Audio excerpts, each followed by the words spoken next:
You have given your children everything. Not just money, your time, your sleep, your worry, decades of showing up for their problems, their setbacks, their emergencies, their fresh starts that needed a little help to get going. And now you're past 60, and they're adults. And you told yourself that part was over, but the calls still come, the needs still come, and something in you, something deep and old and stubborn, still cannot say no. If that's you, I want you to hear this clearly. You are not weak for feeling that, you are not foolish, you are a parent.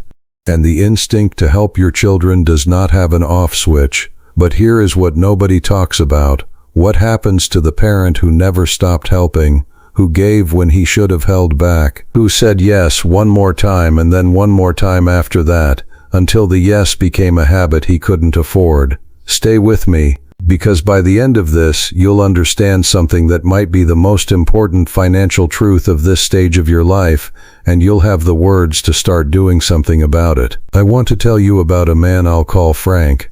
Frank spent 43 years working. He started young, barely out of high school, loading trucks at a distribution warehouse, and he worked his way up through persistence and patience and the particular kind of stubbornness that keeps a man going when the work is hard and the hours are long and nobody is watching. He raised 3 children, paid for 2 college educations out of pocket, helped the third start a small business, attended every game, every recital, every graduation, paid the dental bills and the car insurance and the first and last month's rent when each of them got their first apartment. He was, by any measure, a good father. And then Frank turned 62, and the children were in their 30s, each of them established enough in their lives that most people looking in from the outside would have said, "They're fine, they've got it." But the calls kept coming.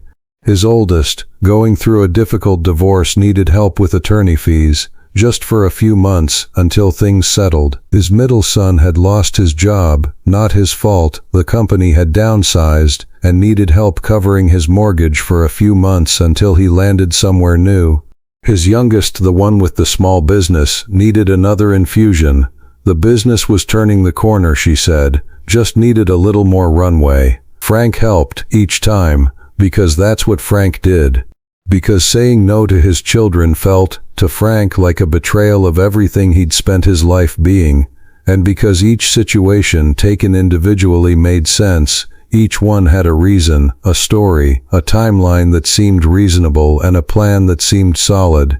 What Frank didn't see, what he wouldn't let himself see for a long time, was the cumulative picture. Over the course of 8 years, from 62 to 70, Frank redirected a substantial portion of what he had saved for his own retirement into the lives of his adult children.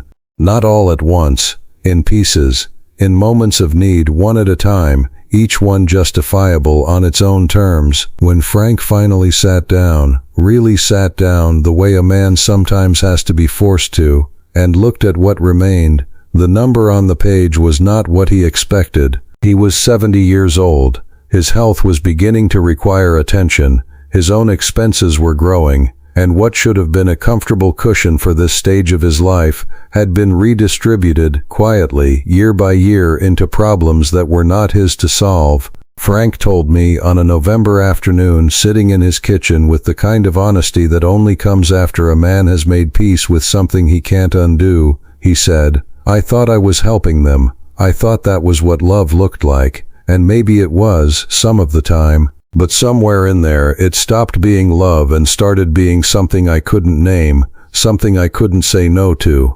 And by the time I understood the difference, I'd spent something I couldn't get back." The stories in this video are composite illustrations, patterns drawn from many real lives, shaped into something recognizable. They are not about any one person, and nothing in this video is financial or legal advice. These are reflections from a long life and many conversations, offered in the hope that they might help you see your own situation a little more clearly. Now, let me walk you through why this happens, and then, more importantly, what you can do about it. Why it happens. The guilt that doesn't have an off switch. Let's start with the honest truth about why men like Frank keep saying yes long after yes has stopped making sense. It is guilt, not always the dramatic kind, not the guilt that comes from having done something wrong, the quieter kind. The kind that whispers when the phone rings and you see your child's name on the screen. The kind that says, if you don't help, you're not a good father. If you say no, you're choosing your own comfort over your family. If you hold back, you're using money as a substitute for love, and what kind of man does that? Men of our generation were raised with a particular idea of what a provider looks like. A provider shows up. A provider fixes things. A provider does not say I can't or I won't to his own children, not if there's any possible way to avoid it. That identity, provider, runs so deep in many of us that it has no natural endpoint. It doesn't stop when the children turn 18. It doesn't stop when they graduate. It doesn't stop when they marry or have children of their own. It simply continues, because the identity is not contingent on circumstances, it's just who we believe we are. And so we keep writing the checks, we keep making the transfers, we keep saying just this once, knowing, somewhere beneath that phrase, that once is never what it is. A man I'll call Raymond, 73, retired from a long career in manufacturing, told me that for 15 years after his retirement, he never once turned down a request from his son. Not once. I told myself every time that it was the right thing, he said, and maybe each time on its own it was, but together, all of it together, it was something different. It was my future, my security, my ability to get through whatever's coming without depending on somebody else. I gave all of that away, one good reason at a time. Why adult children keep asking, and why that's not entirely their fault. I want to say something that might be uncomfortable, not to blame anyone, but because the honest picture matters. When a parent consistently provides financial help, when the answer to I need money has always been yes, or almost always, or yes after a brief conversation, something happens, not maliciously, not consciously often, but it happens. The adult child learns that this is available. They learn that dad is a resource that can be accessed when things get difficult, and because they are human beings who have been shaped, in part by what their parents have always been willing to do for them, they don't always think critically about whether they should be asking. They simply ask, because that's what has always been possible. This is not an accusation, it is a description of a human dynamic that plays out in families all over the country all the time. A man I'll call Henry had 4 adult children.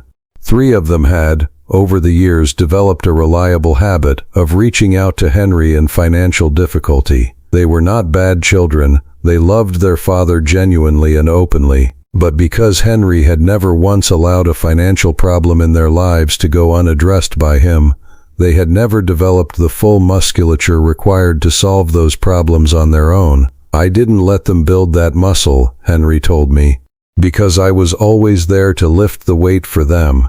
And now, when I'm at an age where I can't keep lifting indefinitely, they don't know any other way.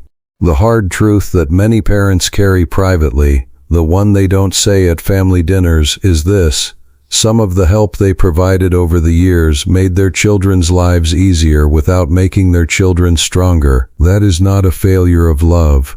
It is the natural consequence of loving completely and giving freely, without fully considering what the giving teaches, what it costs you, the part nobody talks about out loud. Let me be plain about something that financial reality requires us to face honestly.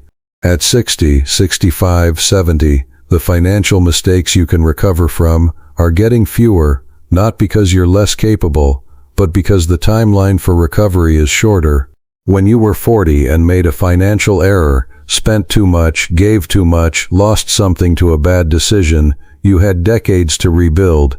20 years of work, of saving, of compound growth can cover a great deal. At 70, you don't have those decades. If a significant portion of your retirement savings leaves your account into a child's mortgage, a grandchild's tuition, a family member's business, it is very difficult to replace. In many cases, it is impossible, and the consequences of that don't arrive all at once. They arrive slowly, in the form of choices you can no longer make comfortably, in the form of bills that are slightly harder to manage than they should be, in the form of a quiet, grinding anxiety that sits in the background of your days and never quite goes away. A man I'll call Walter, 68 years old, in good health, with a pension and modest savings, found himself at 73 in a position he had never imagined.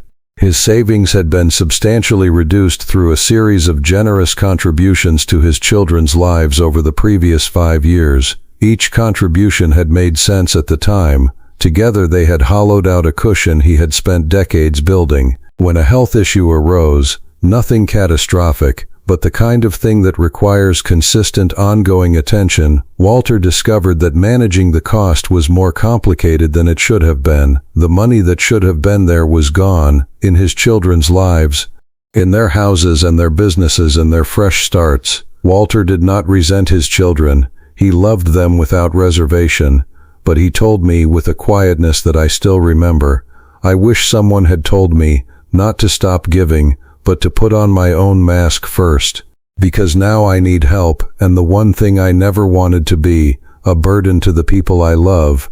That's exactly what I'm worried about becoming." There is a phrase used in airplane safety instructions that many financial counselors have borrowed because it is so precisely right.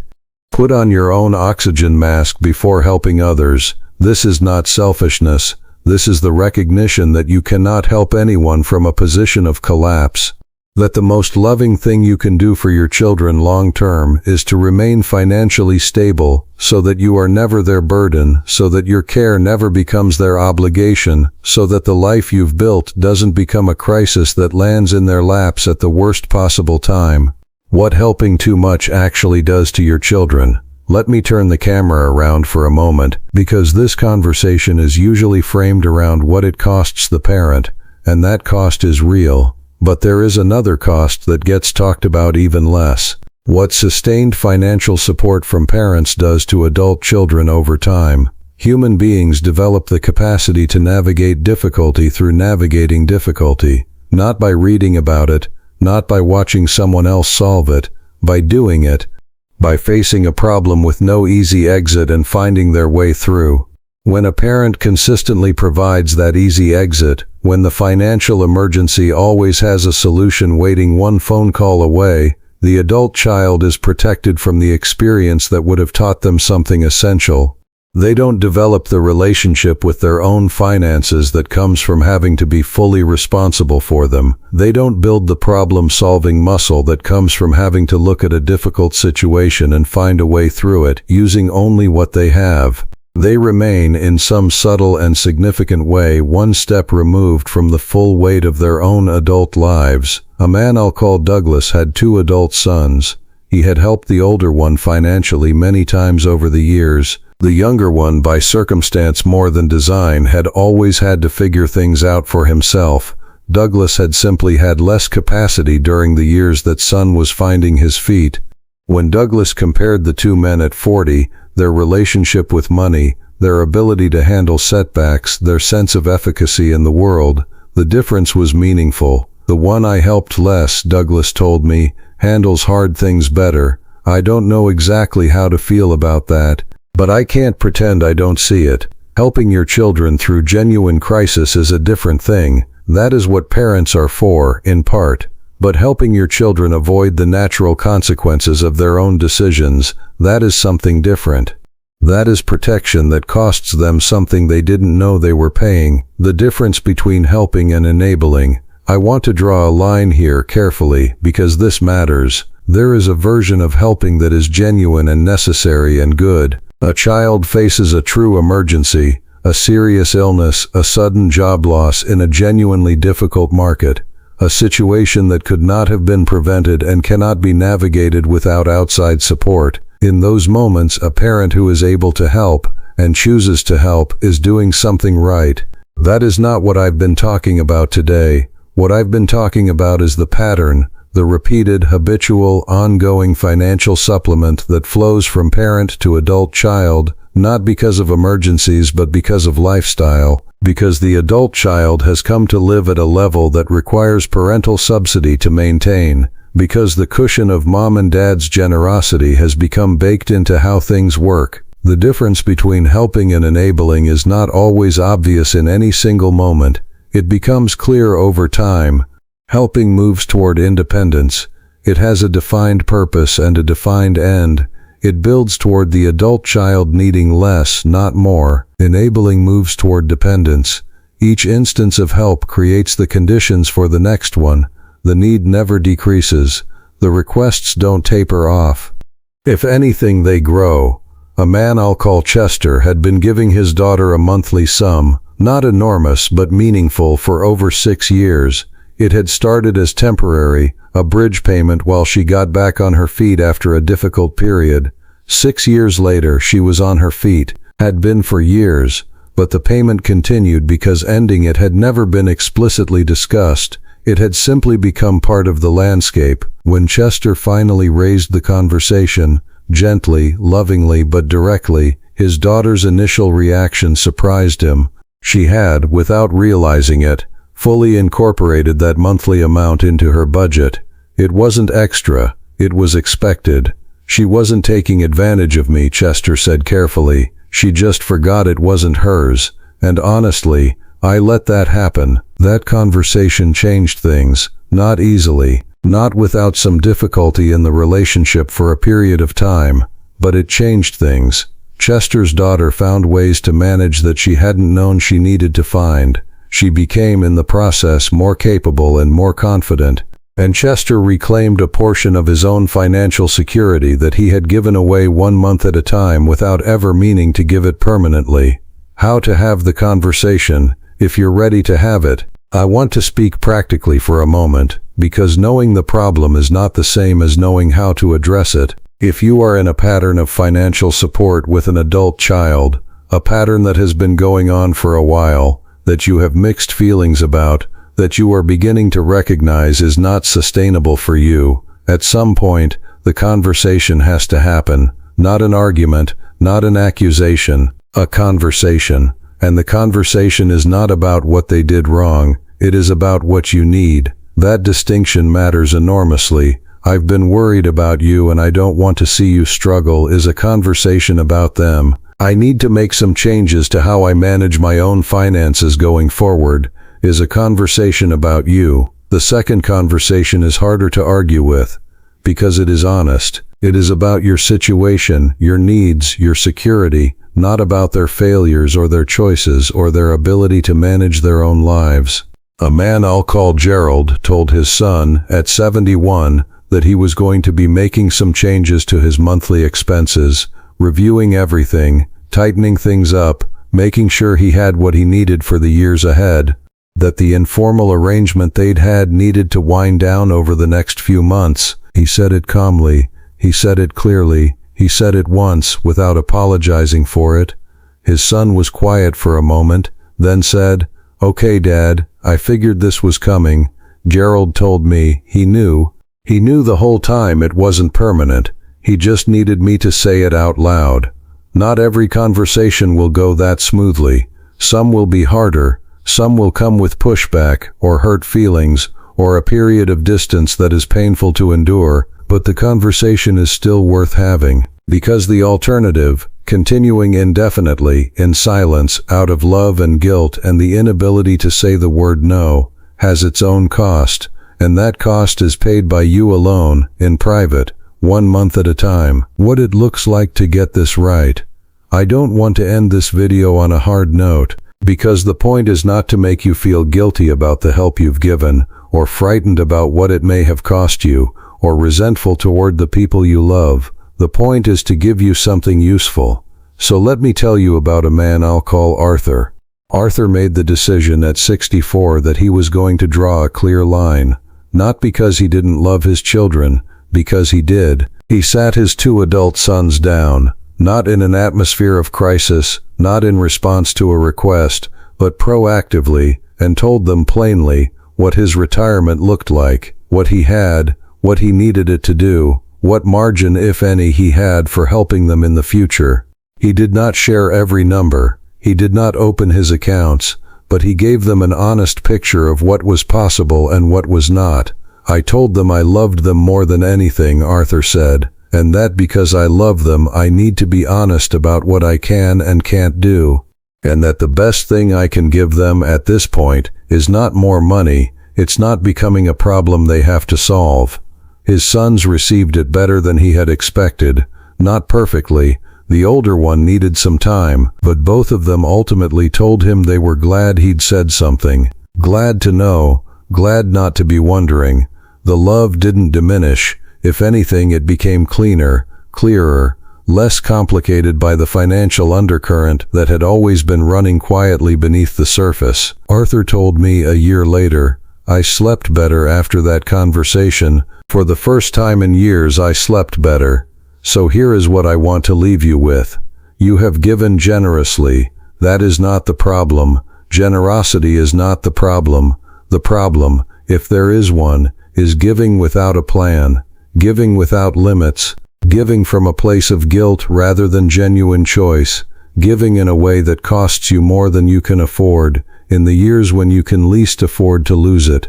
You are allowed to put yourself first now, not instead of your children, not in opposition to them, but first, in the specific sense that your financial security, your ability to cover your own health care, your own housing, your own daily life without depending on anyone else, that has to be the foundation. Everything else gets built on top of that foundation, not beneath it, on top of it.